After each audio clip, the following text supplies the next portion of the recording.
All right, everyone, welcome back to 626 Productions podcast. It is college football season once again. So we're back. Pat, how are we feeling? I'm feeling good, TJ. Feeling good. How are you? Oh, great, great. So happy that college football's back. Not any shade to the other sports, but college football this time of year is just completely something special. Um, and we'll jump right into it. I mean, we're already 2 weeks in with week zero, week one games.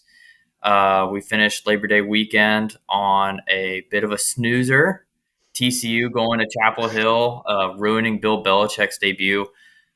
If you're North Carolina, everything they had in the offseason, Bill Belichick, all the hype, and that's what you do game one at home. Are we panicking, Pat?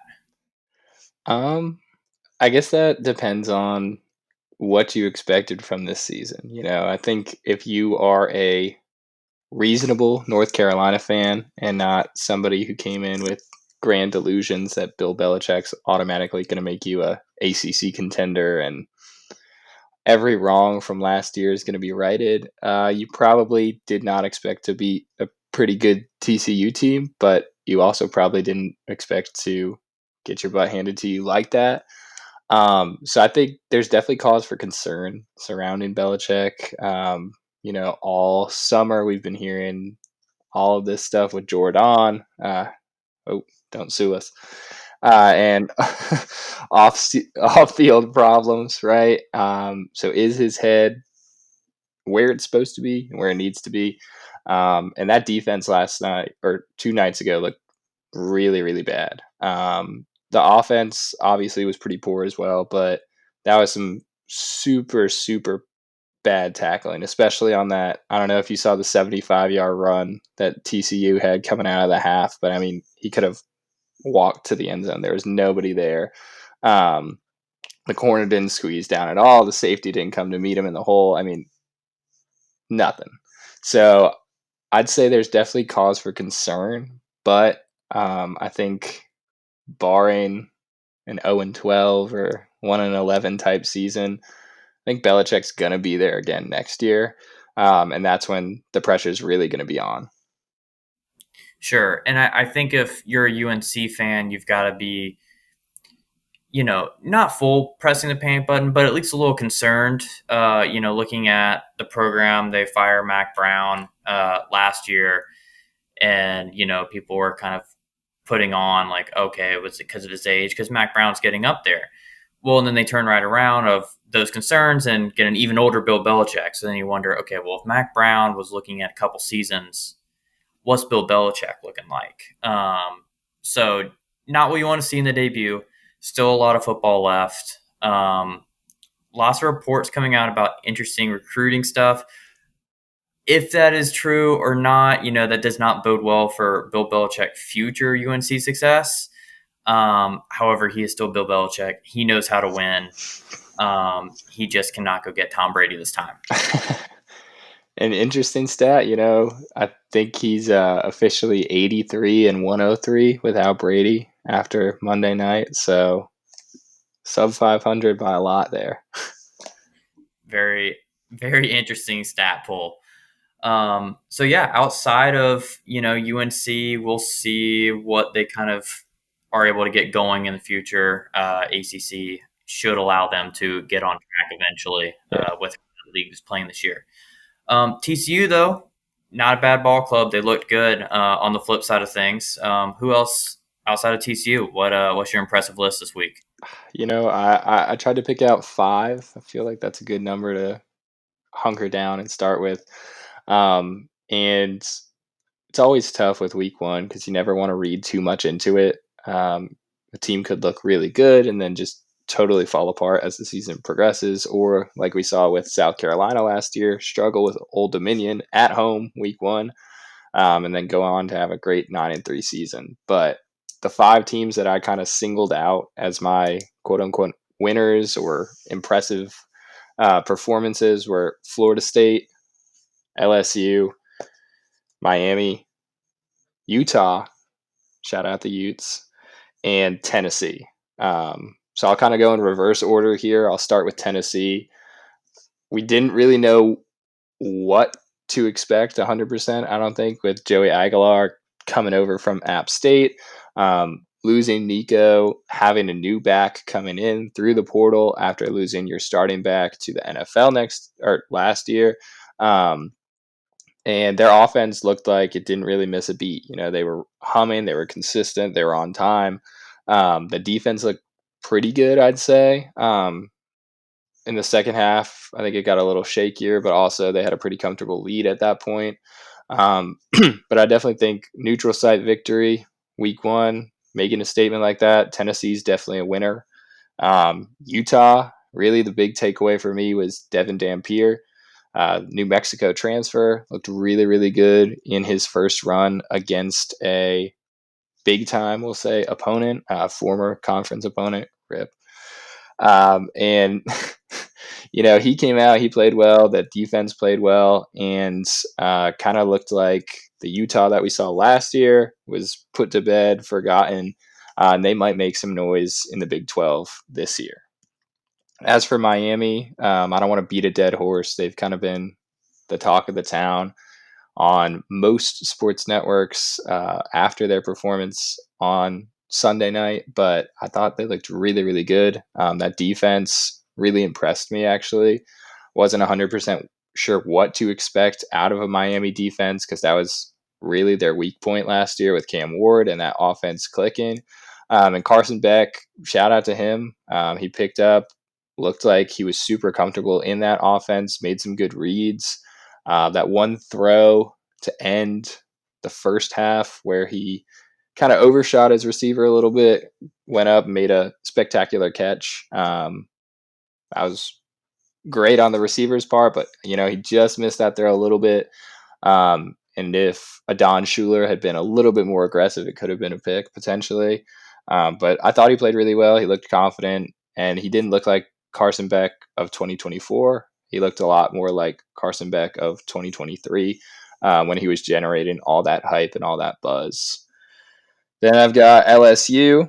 Um, Nussmeier played well. You know, it should have been 24-10 if they didn't get a touchdown overturned for who knows what reason. ESPN seemed to agree with that as well. You know, looked like a catch, sounded like a catch, tasted like a catch, wasn't a catch. But A couple of those in week one. a couple of them. Shout out Nick Harvard. Um, but I thought they bounced back well from that. They capitalized on their opportunities. That defense looked a lot better than the defense that we saw last year. That really struggled to stop the run and get off the field at times. Will Weeks looked really good, and Harold Perkins came back from injury. It was really, really impressive. He kind of flustered Klubnik a lot, and I think on that last Clemson offensive play, he was the one who was in Klubnik's face and kind of caused the disruption there. And then lastly, Florida State, big win over Alabama. You know, 14-point dogs coming off a horrible season and starting your season with a win, not just a win, an FBS win against a real opponent. That's big for Mike Norvell in that team. Tom, or I think guess he's Tommy Castellanos now, not Thomas. But he looked really, really good. I thought Malzahn was calling some really interesting plays to get him in the comfort zone, moving around a little bit, testing the eye discipline of Alabama.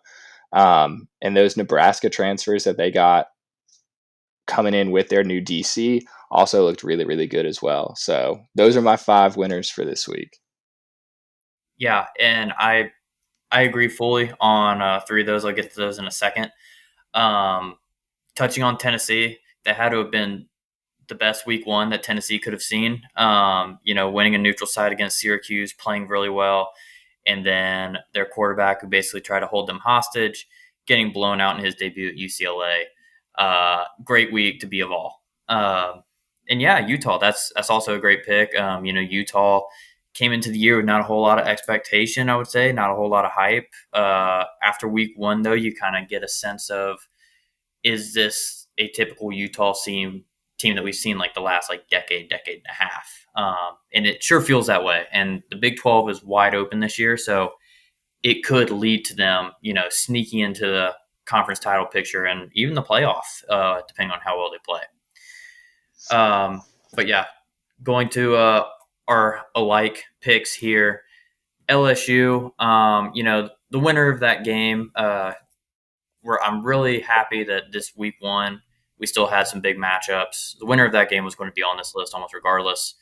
LSU and Clemson, two teams that I think are getting a little bit too much hype, but still well deserved to be in the top 10, top 15 conversation. And I mean, LSU to go on the road to Death Valley, the other one, and get the win is impressive. I mean, Clemson's got a very good defense. They're returning the most amount of production year over year. So I mean, that's not an easy place to win. It's not an easy team to win against. So I mean, LSU definitely deserving of being on that list. Um, TCU touched on them a little bit earlier. I did not have TCU on my radar at all. Do I think this means that they're going to win the Big 12? No, absolutely not. But I do think that they will be a strong contender, probably touching on the top 25 now this year. But this is a team that I was looking at going into the year 4-8, 5-7. Uh, After that performance, assuming that they can replicate that against other teams, I like them 8, 9 wins. A little bit of a conversation midseason for the Big 12, but ultimately a good bowl game team. Miami, I was shocked that they beat Notre Dame. I had a lot of stock in Notre Dame going into the year. Carson Beck, I thought, had completely lost it. So I was not really expecting much offensively going from a Cam Ward offense, which was electrifying. I forget the receiver's name right now. Uh, Restrepo. Restrepo, thank you. It was there for about 11 years. Holds a bunch of records for Miami, and just like an all round like anchor point for that team. Losing all of that production definitely hurts, but Carson Beck seems to have been able to come in and keep the offense going in his own image to a similar step. And the defense did what they needed to do, and being at home, getting a win against Notre Dame, that is very large. Notre Dame still looks good as well. They just didn't get it done there. Uh, I'll touch on my biggest one next, but gotta give a shout out to Ohio State. Um, 1 versus 3. I would say Ohio State deserved to be number one going into that game since they were the defending national champs, but nonetheless they are number one again. Uh, Big defensive battle. Julian saying that's a good debut for him. Two really tough defenses. I thought Sayan looked more, what's the word? Uh, Complete, I guess, in his debut, a little bit more consistent than Arch Manning. However, that has got to be the most pressure a Texas quarterback has had on him in a long time, and that's saying a lot because it's Texas. So I think Arch will get it figured out some point later in the season, but to officially begin your starting career at Texas on the road in the Horseshoe is not easy. Both very good defenses. 14-7 game is about what you would expect there. So got to give Ohio State a shout out. Same thing as the LSU Clemson game. Whoever won that game was going to be on the list. And then finally, if this wasn't an impressed list, this is a shocked list. Cannot believe Florida State, from what they have done year to year, came out and beat Alabama the way they did. I had a lot of stock going into Alabama as well this year. I thought they were going to be real deal. This is year 2 under Kalen DeBoer. That seems to kind of be his magic number whenever he's places. Usually year 1 is a little rough to 500. He was overachieving by that call last year. And then I was like, well, this year, they're playing for the SEC. They'll be in the playoff for sure. They're going to be a good team. And then whatever happened on Saturday happened. I don't know if Florida State is all the way back, like people are saying. I don't know if Alabama is dropping that many spots worthy, but it's still very shocking and impressive that Florida State was able to come out because they had no momentum from last year. Norvell's on the hot seat. and what he's done year over year, Florida State has not been impressive to me. And then to turn around and do that is incredible for the program. I think it saves them. I definitely don't think they're deserving of their ranking where they are. Uh, but nonetheless, that is a step in the right direction, something that they can point to on the wall and go, we can do that. We can do that against anyone. Miami, Clemson, anyone in the ACC. Next thing you know, they're in the conversation.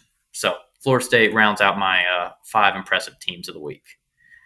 Um, Moving to the next one, this will be kind of a rapid fire, but obviously we're at the beginning of the season, so we need predictions. Pat, who are your conference champions? Rapid fire. All right, rapid fire. I'll go in, I guess, alphabetical order. ACC, I've got Miami. A, I guess they dropped the second A, so just the American now.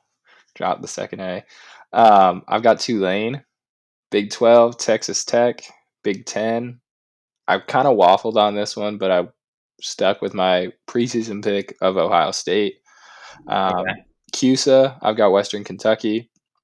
The MAC, I still like Ohio from last year. I think they looked pretty good against Rutgers, who's a decent Big Ten team. Mountain West, I've got Fresno State, a little bit of a out of left field one there. The SEC, I've got the Dogs getting back on top. And then for the Sun Belt, I have Texas State. Wow. Okay. We have a lot more in common than I would have thought. Um, who did you have Big 12 again? I had Texas Tech. Texas Tech. Okay. Yeah. All right. So transfer portal U. All right. So I'll go ACC here. I do not have Miami. I do have Clemson. Ooh, okay. Um, American Conference went with Tulane. It's time for them to come home to the SEC. 3, Arizona State. I think they do it again. 4, Penn State. They finally get it done. That's who I was going back and forth with, James Franklin. So I mean, yeah, James Franklin, but they've been knocking on the door for a decade now. And last year they looked really good. definitely. And, as a team that they bring back a lot. So I think this is finally their year. CUSA, Western Kentucky, I agree with you. Just barely over Liberty, but Hilltoppers. I'm staying in Ohio for the MAC, but I'm going Toledo. Ooh, okay. I think Toledo is a little bit of a shock there. SEC, same thing. Georgia, back on top. And then number 9. Oh, I skipped one. Number 9, though, Sun Belt, it's going to be Texas State. Agreeing with you there. And the Mountain West, shockingly, also agreeing with you with Fresno State. I definitely did not have them going into week 1. I have preseason. I definitely had Boise State. Mm, Next thing you know, South Florida beats the brakes off of them. And I was watching the Fresno State game the other day. They're down 14-7 to Georgia Southern, who is a little bit better of a Georgia Southern team than we've seen lately. And next thing you know, it's 35-14, and they just ran away with that game. So, I mean, Fresno State has a very electrifying offense this year and a defense that can back them up against the teams that they'll be playing. yeah. And I So mean, I'm oh, sorry, very dude. shocked. Go ahead. I was just gonna say they looked pretty good against Kansas in week 0 as well. They hung with the Jayhawks pretty good there. I think they put up like decent amount of points. Um, and I don't know. Fresno State's one of those schools that's kind of like so up and down. It seems like the past few years where they'll have a really, really good year. I mean, last year coach retired right before the season, so kind of cut him some slack a little bit. But I'm glad we see that the same way, that they might get back on the horse and right the ship. Yeah, I mean, that conference now and going into the future is going to be wide open. Now, Boise State losing Ashton Genty, clearly much more the team than we thought. Even strengthens his Heisman argument, even after the trophy's been handed out. And then obviously the Pac-12 will be kind of pillaging the conference next year. So All right, so interesting picks there, conference champions. We'll get into our playoff picks here in a minute, which will directly correlate with that. But before then, we're going to buy and sell some stock. So kind of give me four teams that you're buying stock on and teams that you're selling stock on. Oof, okay. So you want three from each category, three total? Three for each. Three for each. Okay. All right. For I guess the buy category, this one might age real poorly this weekend. But I'm buying Oklahoma stock. Um, I thought John Mateer looked pretty good. Hopefully his Venmo pass doesn't catch up to him there. Um, He's playing Michigan, so he'll be right at home. yeah, exactly. But you and I had discussed this before we started recording. I'm not really sure what Michigan is this year. Sharon Moore is not going to be able to coach the game. So I think this is a good opportunity for Oklahoma to make kind of a statement win, bounce back from a really rough year last year as their first time in SEC play, and hopefully for them. Otherwise, Brent Venables might be looking for a job, kind of strengthen things and move forward. I'm also, I'll say, buying. Give me a UTSA stock. That's Oh wow. yeah, Okay. yeah. So I do. Hedging your bets a little bit. I know I do have Texas State as Fun Belt champions, and I'm keeping that right. But I think UTSA had a pretty decent showing against a team that they definitely should have lost to in Texas A&M this weekend. Um, they've been one of the more consistent non-power conference teams over the past 5 or so years. You kind of know what you're getting with them: a solid offense, not so solid defense. You're going to see a lot of points. It's going to be a lot of fun, and I don't think they'll win the American. I don't think they'll seriously compete in the American, really. But I think that's a team that can probably win 8 games this year, and make it solid bowl. So if you're looking for a group of 6 team, um, I guess it's even smaller than that now. I don't know. Non-power conference team, to kind of hedge your bets on. I like UTSA. I don't know. That, again, might age really poorly if Texas State blows their doors off this weekend. And then I guess my last team that I'm buying in on is Notre Dame. That's kind of like a buy low option based on week 1 results. Um, it's not like they got crushed by Miami, but it was a pretty up and down performance. I think CJ Carr is only going to get better. That defense still has some growing pains, I guess you could say, adjusting from Al Golden, to a new system, and they're not as stout on the defensive line. But if you look at Notre Dame's schedule, it's pretty light this year. I think as long as USC is kind of what we expect USC to be and not a huge hurdle, the path to 11-1 is right there for them. And if they win the games they're supposed to win, I think we'll probably see the Fighting Irish in the CFP again this year.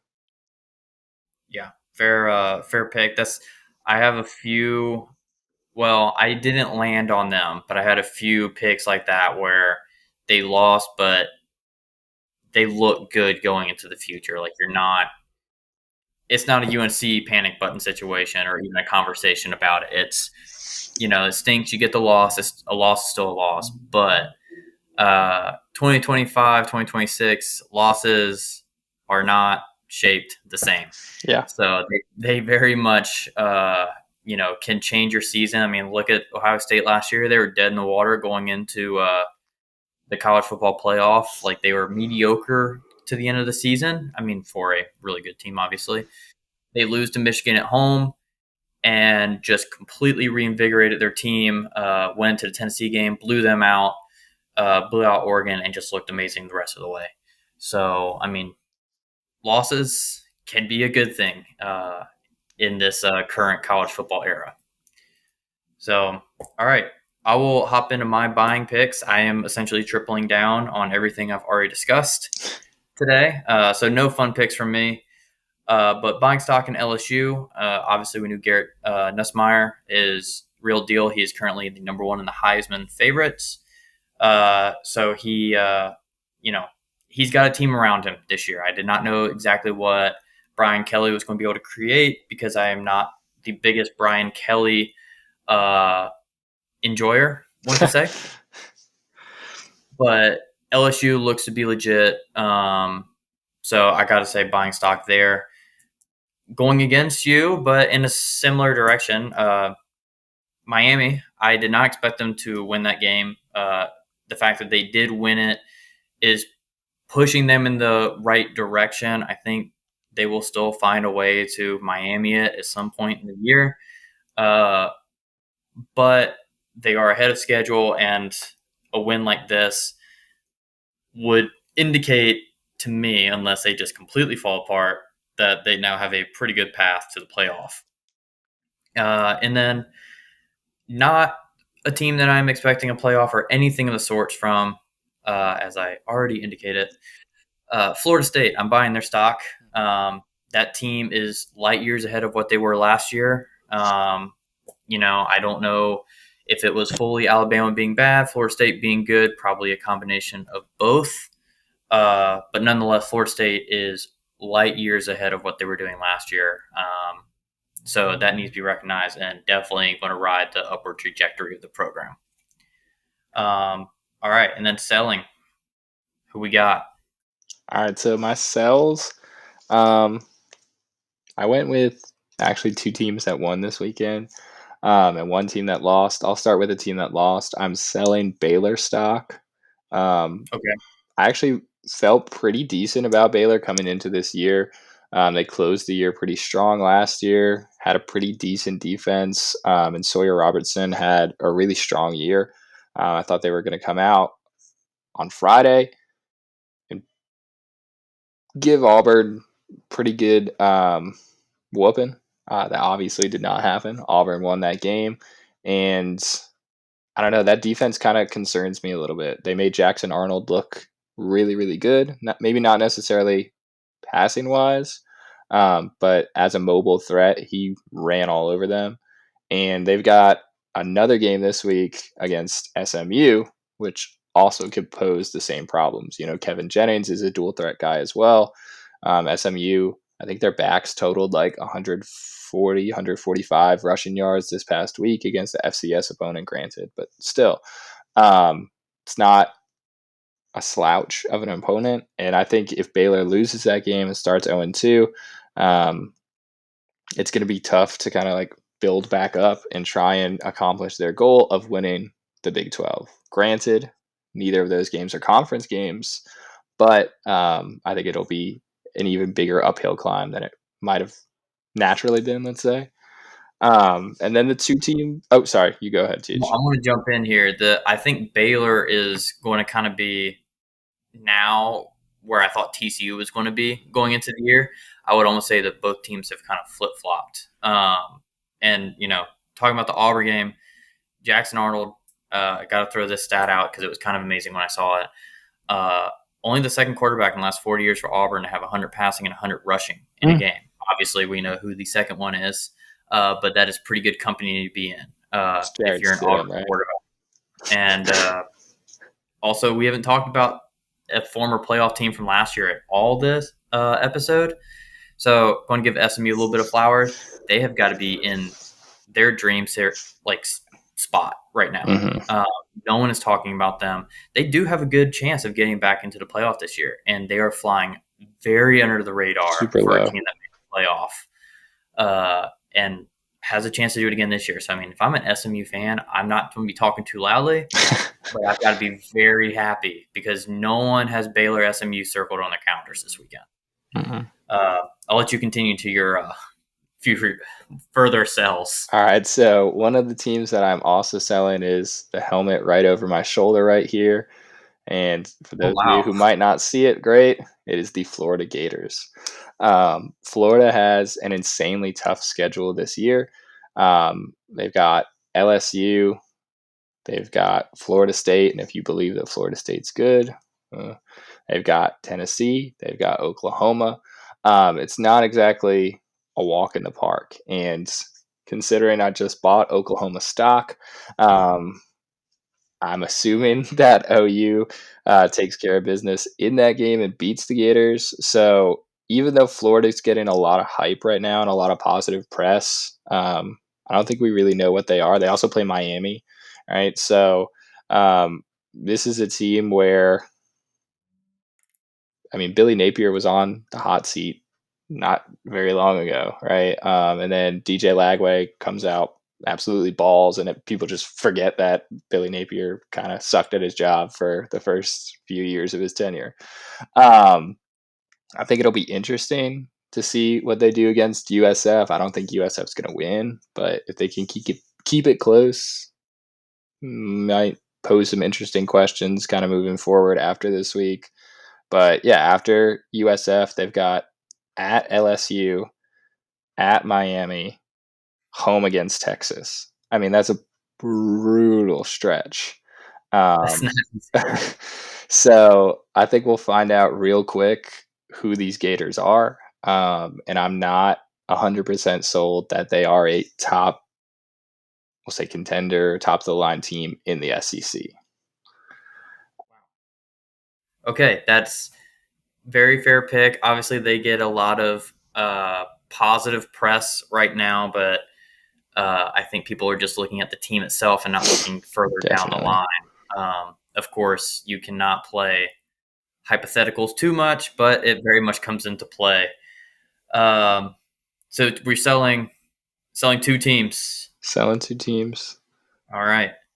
I think I am making up for you. I am selling four. Ooh, okay. Um, these two should come to no surprise for how I've talked about them throughout this podcast. Alabama and North Carolina, I don't need to touch very heavily on them. Alabama, Kalen DeBoer. Uh, people are worried about the culture at Alabama. I don't know if that's as big of an issue as people are making it, but something is not right to lose to a Florida State team like that. Again, Florida State is better. I am buying their stock for a reason, but also Alabama should not have done that in the first place. North Carolina, same thing. This is the Bill Belichick era, and it does not feel like it. The defense looked bad. The hype was there at the start. The fan base was there, and then the fourth quarter, it was completely empty. So, you know, I am like hand hovering over the panic button for North Carolina. They still have plenty of time. The ACC will allow them to possibly win, but my outlook right now and like where we are at this point in the season, I'm selling that stock until they can prove otherwise. Uh, my other two picks, these are a bit more you know in depth, I suppose, and understandable. Boise State, Hmm. very surprised by what they did down in Tampa. Chatted about this a little bit earlier. South Florida looked really good. I forget the kid's name. Was it Byram Bradley? Bradley Byram. Good kid. Great kid. Great guy. Um, Brian Rick, if you're listening, throw a name. yeah, I mean, a great quarterback down there. Very mobile. Can just create plays. I mean, he had, I believe there was a holding call which brought it back, but a Marshawn Lynch type run, Beastquake 3. So it was pretty spectacular. He looked very good, and so did South Florida. But obviously, we're talking about the Broncos here. The Fighting Ashton Gentees do not have what they had last year. Offensively, like the run game is not as good. Quarterback play is still very suspect at best. And the defense, you know, they're going to need to step it up because if the offense is not going to be able to get into the end zone against less than stellar defenses, they've got to at least keep it close to give the whole team a chance. So I am selling Boise State. Obviously, we both picked Fresno, so we sold them pretty Mhm. quick, and they have fallen pretty far in our eyes. And this final team has probably fallen even further in my eyes than Boise State. Um, Kansas State. Mm. I am so disappointed in the Wildcats. This was probably my preseason pick. to win the Big 12. I was a big Avery Johnson supporter. I thought that that team had a lot going into the year. And also the Big 12, I'm not super high on as a whole conference. I think there's kind of a void at the top, whereas, the Big 10, you have a void in the middle. No one really kind of wants to win the Big 12 in my eyes. I thought Kansas State was the easiest answer. They go to Ireland and play in a monsoon and look very bad doing so. Kind of was like, all right, Iowa State, decent team. What are they going to do when they come home? Well, they play a really, really close game with South Dakota. So South Dakota, not the better of the South Dakota teams, gave Kansas State all they could have asked for. So I've got to be worried if I'm a Kansas State fan. Hence, I'm selling their stock. I'm Hmm. selling everything. I'm getting out of Manhattan. The Uh, little apple. Wildcats. I don't even know if they're going to win a bowl game this year. So it's not a great state of affairs in Manhattan. Yeah. And I guess I'll throw in a third team that I kind of forgot that I wrote down. I'm selling NC State, so I'm not Oh, back in the pack. Um, they looked solid actually in the first half against ECU, but that second half was not pretty. They probably, if ECU doesn't call a bubble screen on 4th and 3, um, with like a minute left, probably don't win that game. And it's not like this is a great ECU team either. I think people are overlooking the matchup that we've got this weekend for NC State. They're playing Virginia. And Virginia just put like 55 on Coastal Carolina. So it's not like they're the Virginia of like 2 years ago where they're struggling to win 2 or 3 games. It's a pretty decent team with an experienced quarterback. So I think Virginia can beat them. And then they've got Duke in 2 weeks, and I think Duke can beat them. So it might get ugly quick for the Wolfpack up in Raleigh. yeah, that's not a bad pick. I mean, still a very game ECU team, but yeah, if you're an NC State fan, you got to wonder like what what direction are we going? Mhm. Especially in a state that you know, obviously we see the North Carolina game. Talked about that a ton today. Duke, we haven't chatted about. They look like they're on the upward trajectory. They had a good Yeah. year last year, and I would expect them to continue doing the same thing. Outside of that, I mean, App State has taken steps back in recent years. Mhm. Charlotte still does not have anything going on. Wake Forest, marginally better, but still Wake Forest. So I mean, you got to wonder, like a state that has so much talent Yeah. as North Carolina. I mean, a lot of good players have come out there lately, and it's been a good football state lately. You know, how are they not higher than they are? I Mhm. mean, that state should be providing at least one top 20, top 15 Definitely. team, and as it stands right now, Duke fringe top 25 team, and that's about Yeah. it. So an NC State should be right there on the doorstep, and they're not. So yeah, that's a very valid sell and a big head scratcher, really. So let's kind of wrap up this final episode, first episode Rip. of the season, um, with our playoff picks and national championship prediction. I'll let you I'll let you start off this final portion of the All podcast. right. I might need a sec for my national champ, but I've got my 12. I Okay. tried to put it in order of how I think it'll shake out. Excuse me. So I've got Ohio State 1. They're my Big Ten champ. Georgia 2, my SEC champ. Penn State 3. Because Okay. remember, the top 4 isn't conference champs only this year. So I think that'll help a team like Penn State potentially. If we see a lot of losses, it could help a team like Notre Dame too. And then 4, I don't know if I love this pick, but screw it, I'm going with it. Got LSU at 4. Wow. Okay. Yeah, I'm biting hard on the week 1 bait, I think. But really, after what I saw from Alabama, the SEC West, or what used to be the SEC West, right, isn't super strong this year. LSU doesn't play Texas, so that is an advantage for them. They do have a big game with South Carolina coming to Death Valley. Of course, they'll play Bama. Of course, they'll play Ole Miss, but the schedule could be a lot worse than it is, essentially. So I've got LSU 4. I was going back and forth on the order with these. I've decided I'm going to put Miami at 5 as my ACC champ, Oregon at 6. Okay. Then I've got Texas at 7, so right where they are right now. Clemson at 8. Notre Dame at 9. Tennessee at 10. Wow. Um, Okay. yeah, I don't know. That was kind of just throwing something at the wall and hoping it sticks, but we'll see. All right. Fair. Yeah. Okay. And then I've got Texas Tech, my Big 12 champ, at 11, and Tulane, my highest ranked non-power champion, at 12. I guess if I had to pick a national champion today, um, hmm, getting the number 1 seed didn't work so well for Oregon last year, so I'm going to go with Georgia. Okay. Yeah. I realized this as I was writing it out. I was like, man, I really don't know if we'll ever see a one seed. I mean, I'm sure we will, but like, it will not be anywhere near as you know often as we should expect a number one seed to win it all.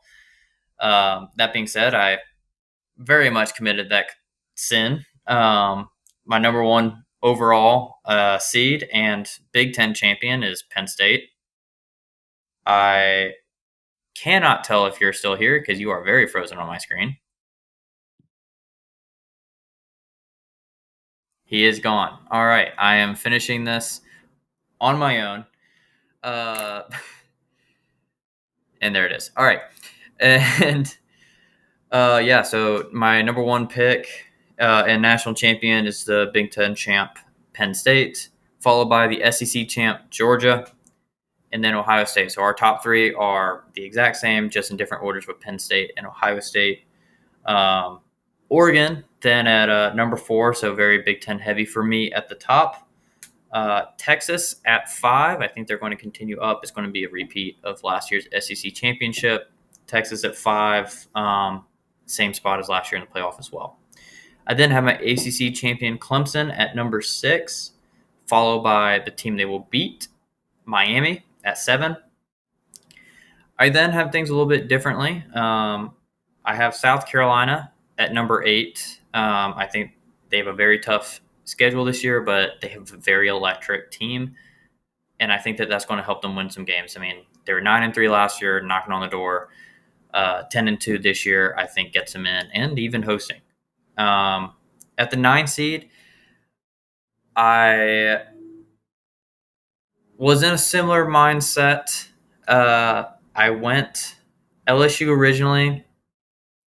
I then crossed it out right before the start of the episode and went Notre Dame at number 9. I think Notre Dame does bounce back. They figured it out, and they're in the playoff once again this year. Speaking of a team that once again is back in the playoff, Arizona State, my Big 12 champ. I don't like that conference this year. I don't think anyone really wants to win it, but they did it last year. They know how to do it. They'll do it again, and it's just going to kind of be how it is. My 11th seed, though, Texas Tech. I think Texas Tech is going to have a very good year. Yes, I know that I kind of am hypocritical to myself in that pick after everything I just said about the Big 12 and Arizona State. I think Texas Tech will be higher going into the Big 12 title game. Arizona State a little further back. Arizona State will beat them in the title game. Texas Tech will hold on just barely to stay in the playoff at the 11 seed. And then the 12 seed, I like the Tulane pick. However, I am going with Fresno State instead. Looking at that schedule they have remaining, assuming they don't just blow up somewhere in a game, it's a very easy remaining schedule. They honestly should win out, and being an 11-1 and potentially a decent Kansas bowl game team, you know, Fresno is going to just barely inch out. Tulane has a little bit tougher schedule, so I mean, if they take 1 or 2 losses untimely, Fresno State can jump ahead. Even, you know, they could be a number 20 going into the playoff this year, and you know, just kind of sneaking in because of how it is. Tulane could be 21, arguably a better team, but Fresno has the weaker schedule on their side this year. So there you have it. Pat going with Georgia, I do believe he said, and myself going with Penn State. Two teams who have been good for a while. Georgia obviously winning some. Penn State looking to finally win it in this era under James Franklin. We will see. We are both very happy that college football is back. We are very happy to be back with this podcast. If you watched this whole thing, thank you very much. If you enjoyed it, please like, subscribe, and we'll be back every week for college football. We're looking forward to it, and we're going to have a great season.